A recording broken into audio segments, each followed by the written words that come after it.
Por fora, meio do corpo, rodadinha agora, é isso? Rodadinha, por dentro, terminei. Abre lá fora, ó, terminou. A gente consegue o resultado porque todo mundo dá o que tem. Cada um tem a sua bagagem. Às vezes a gente quer fazer outra coisa, mas a gente tem o nosso. Então, se a gente der o que a gente tem, a gente agrega e o outro agrega e o outro agrega e a gente constrói, né? Ficou muito comprido essa parte. A gente vai fazer mais curtinha. Vamos lá de novo?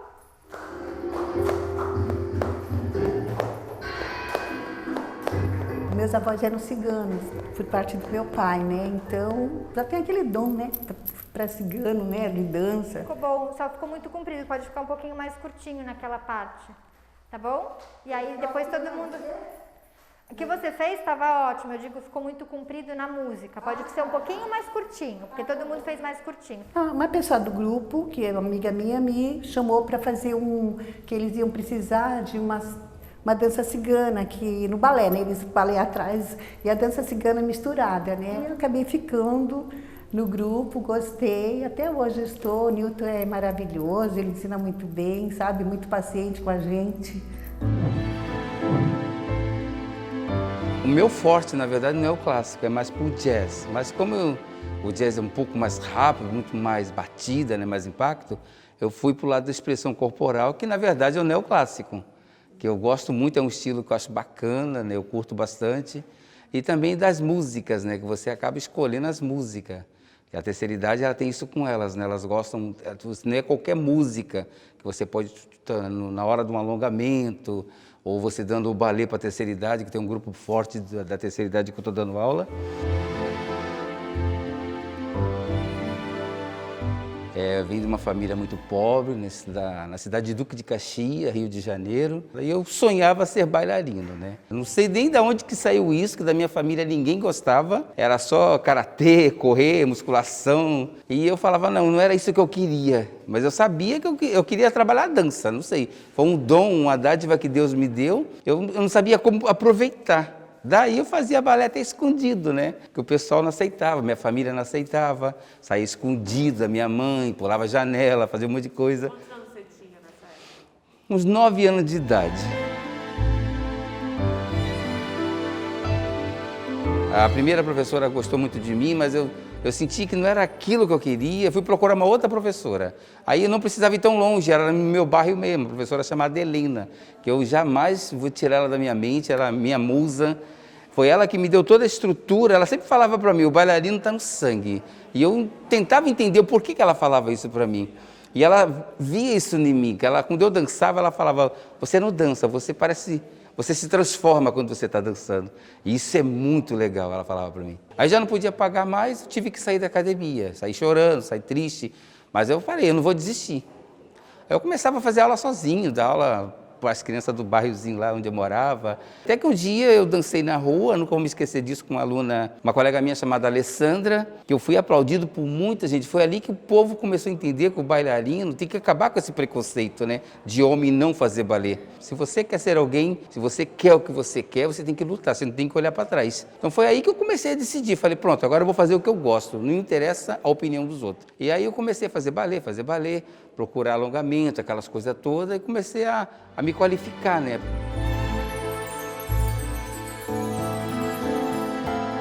Dali a minha vida começou, com toda a dificuldade. Quando eu vim morar com meu pai ganhava um saláriozinho, Deus que me perdoa. Ele era da Prodesan, também cuidava da faxina de Santos, né, da limpeza. Ele perguntou, o que eu tenho para te oferecer é isso, é um mundo. Aí começou a mostrar Santos para mim. Eu fiquei encantado com aquela cidade de saber. Aquele garoto pobre, nascido no meio do mato, que na verdade era um mato onde eu nasci, né? Aí eu falei, meu Deus do céu, o que eu vou fazer nessa cidade? Eu tive medo no começo. Aí comecei a frequentar o Teatro Municipal de Santos. O meu sonho era estar naquele palco, eu não queria estar assistindo bailarinos, peças, que eu assisti vários espetáculos de dança no Municipal de Santos. Mas eu falava, não, um bailarino fora do palco é como o peixe fora do aquário. Você tira o peixe da água, ele morre, né?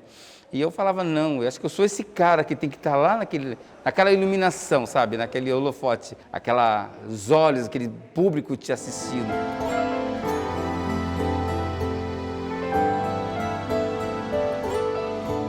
Meu pai foi de gari, foi subindo de cargo, aquelas coisas todas, foi me ajudando um pouquinho mais. Mas meu pai já falava, eu não quero que você dance, quero que você faça uma faculdade. Eu morava do lado, me dizia da faculdade lá em Santos. E eu falei, como é que eu vou fazer faculdade? Não tem dinheiro para pagar a faculdade. Então deixa eu lutar. Eu comecei a dar aula em vários lugares, até que eu tive que enfrentar a minha vida profissional, né? Fiz concurso para gari, aí que a história do gari começa a aparecer, né? Que você mesmo varrendo rua, não importa o que você faça, mas o bailarino está ali dentro de você. Aí foi onde que toda a história do Nilton Costa, como gari bailarino, foi aparecendo. Eu me lembro que foi na frente de um bingo, lá na 15 de novembro em São Vicente, que eu larguei o vassourão, eu e um amigo meu ficou até assustado. Eu fui dançar aquela música do Titanic, nunca vou me esquecer. E dali eu não parava, não sei, subiu, sabe, desceu aquele bailarino, eu falei, pronto, é agora, não estou nem aí. Em seguida, a chefia toda viu, o prefeito da atualidade viu, que era o Técio, né? E me chamaram em reunião, eu falei, pronto, agora você é demitido. Pelo contrário, quando eles viram aquele cara, aquela coragem, falaram, pô, é o tipo de gente assim que eu gosto. É esse tipo de gente que a gente procura, pessoas determinadas, pessoas corajosas, pessoas que não têm medo. Eu falei, nunca tive medo de nada.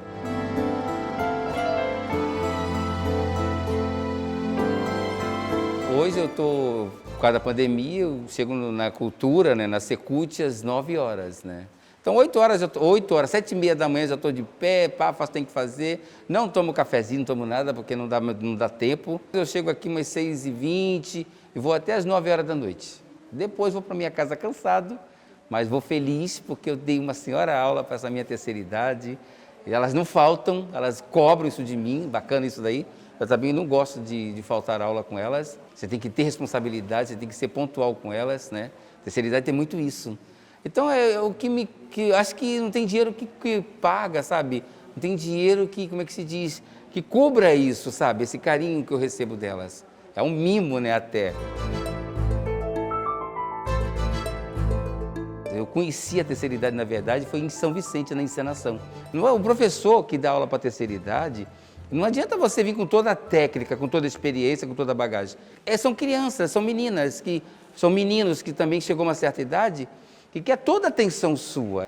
Agora veio a pandemia, assustou todo mundo, mas eu sinto que elas querem aula, e a gente vai voltar devagarinho, tomando todos os cuidados, e a terceira idade veio para ficar.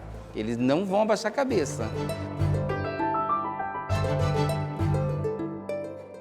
Estava trabalhando com essas meninas num outro local, que é o SECOM, né, que é o Serviço de Convivência. Aí quando veio, tem que afastar a terceira idade, afastar nisso, nossa, foi um choque para mim e um choque para elas, né? Perdi várias alunas, crianças, bailarinas maravilhosas também, que se afastaram, as mães não queriam que elas fossem mais, a terceira idade se afastou, eu falei, meu Deus, o que eu vou fazer agora? Parou tudo, me dava muita tristeza quando eu estou no centro de São Vicente, que eu vejo as lojas fechadas, as pessoas não se chegam mais, não se tocam, né?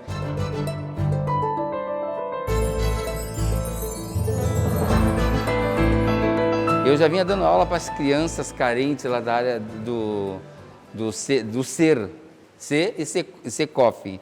São crianças muito sofridas, que hoje é um orgulho, né? Tem um bailarino meu dali fora do Brasil, da França, na Alemanha, em vários lugares. Isso é muito legal. Dali a G1 me descobriu, fez uma grande matéria minha.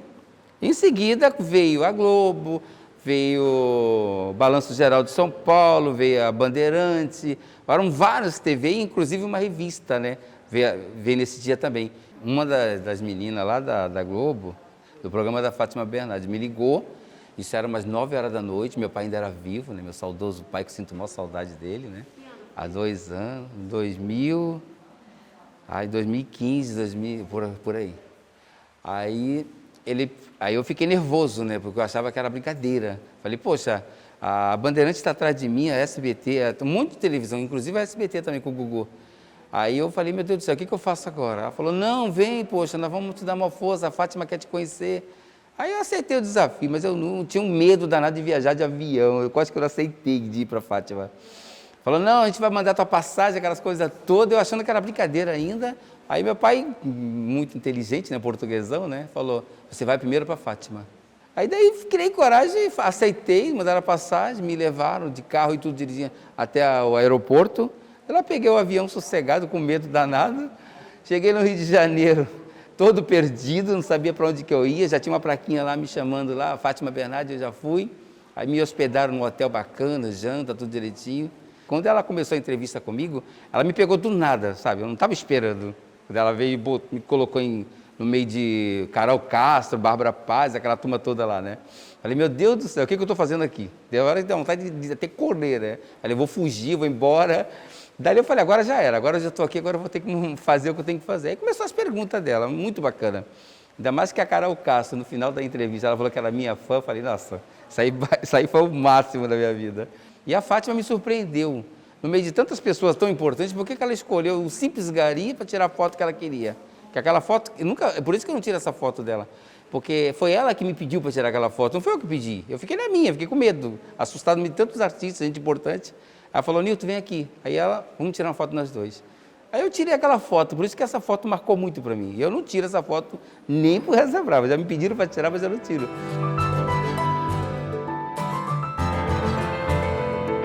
Sabe, eu sempre aprendi isso com meu pai, você tem que ter coragem, né? Você não tem que ter medo de nada, porque o medo é o imã do azar. Então você tem que enfrentar a vida como ela é, sabe? Ser uma máxima simpatia, humildade e fé em Deus, porque sem Deus você não consegue nada.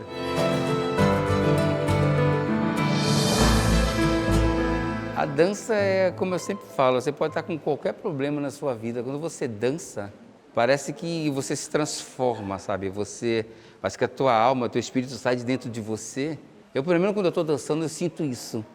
E na hora que você não tem nada, você só quer dançar, você só quer brilhar. Ainda mais quando o bailarino está no palco, ali é a vida dele, né? O palco é a cama dele, ele tem que mostrar que ele sabe.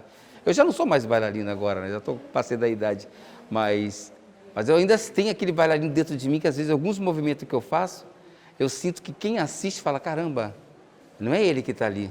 Realmente não é. Quando você começa a dançar, que você tira aquele bailarino dentro de você, você se transforma. Então a dança para mim isso que é tudo, né? Quando você nasce com a dança dentro de você, com o bailarino dentro de você, você morre com ela.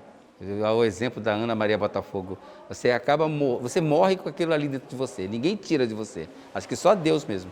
Porque o mundo tentou, não conseguiu. A minha família tentou, todo mundo tentou.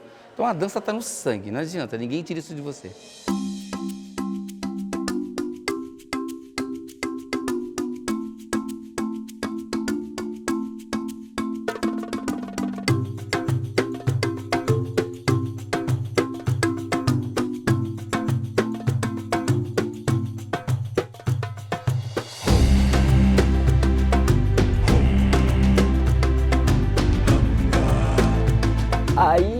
fui lá conhecer ela. Tava arrumando a sala de aula, ela virou pra mim, olha, eu tenho muita coisa pra fazer, não tem tempo pra ficar batendo papo, não. O funcionário outro, aquele ali trabalha só pra pagar pensão. Transformar São Vicente no Polo Junino, cidade junina, que é essa meta minha do Lulu, né, Lulu? Eu aprendi com esses anos a ser um pouco mais calma, né? Pelo Jura? menos a me controlar mais.